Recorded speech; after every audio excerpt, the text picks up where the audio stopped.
പ്രിയപ്പെട്ടവരെ, പോത്തുണ്ടിയിൽ അരുംകൊലകളിലേക്ക് ചെന്താമരയെ നയിച്ചത് അന്ധവിശ്വാസമെന്നാണ് സൂചന. 5 വർഷം മുമ്പ് സജിതയെ, 5 വർഷത്തിനു ശേഷം സജിതയുടെ ഭർത്താവിനെയും ഭർത്തൃമാതാവിനെയും മന്ത്രവാദി പറഞ്ഞത് കേട്ടാണ് സുധാകരന്റെ ഭാര്യയെ 2019 ചെന്താമര കൊലപ്പെടുത്തിയതെന്ന് അയൽവാസി പുഷ്പ റിപ്പോർട്ടറിനോട് പറഞ്ഞു. 5 പേരെ കൊല്ലുമെന്ന് ചെന്താമര പറഞ്ഞിരുന്നുവെന്നും പുഷ്പ പറയുന്നു. ഒരിടത്ത് ലഹരി ജീവനെടുക്കുമ്പോൾ മറുഭാഗത്ത് അന്ധവിശ്വാസം ജീവനെടുത്ത കഥയാണോ നെന്മാറയിലേത്? കേൾക്കാം.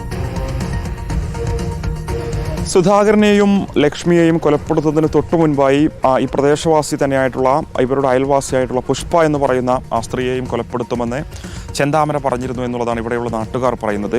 എനിക്കൊപ്പം പുഷ്പ എന്ന് പറയുന്ന ഈ ചേച്ചി ചേരുന്നുണ്ട്. ചെന്താമര നിങ്ങളെ ഉൾപ്പെടെ ഭീഷണിപ്പെടുത്തിയിരുന്നു. എന്താ പറഞ്ഞിരുന്നത്? ഭീഷണിപ്പെടുത്തി പറഞ്ഞാൽ അവളെ എൻ്റെ വീട്ടിലേക്ക് എന്തിനും നോക്കണേ, ക്ലാസ്സിൽ കൂടെ നോക്കണം പറയും. രാവിലെ എണീറ്റപ്പോൾ ക്ലാസ്സിൽ കൂടെ കാറിൽ തുപ്പി പിന്നെ ഇങ്ങനെ കാണിച്ചു.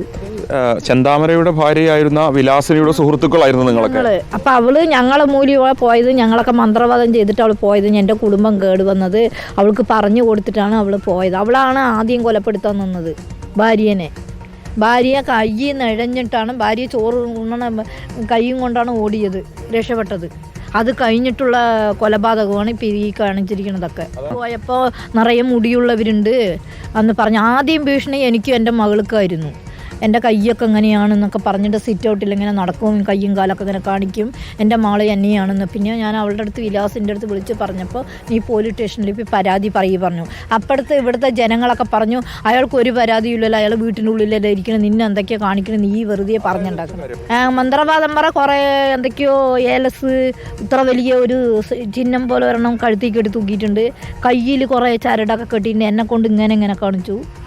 ചരട് കൊണ്ട് ചെറിയച്ഛൻ്റെ മാമൻ്റെ അടുത്ത് പോയിട്ട് പറഞ്ഞു എനിക്ക് വലിയ ശക്തി കിട്ടിയിട്ടുണ്ട് എന്ന് പറഞ്ഞു. ഇനി ഇപ്പോഴും മന്ത്രവാദിൻ്റെ അടുത്തേക്ക് പോയി പല ആൾക്കാരെ വിളിച്ചിട്ടുണ്ട്. നിങ്ങൾ എൻ്റെ കൂടെ വരി, ഞങ്ങളെ വലിയ ശക്തി തരാം, ഞാൻ എൻ്റെ കൂടെ വരി, നിനക്ക് നിൻ്റെ ഭാര്യ അകന്ന് പോയിട്ടുണ്ടെങ്കിൽ നിൻ്റെ ഭാര്യ എൻ്റെ കൂടെ ചേരും.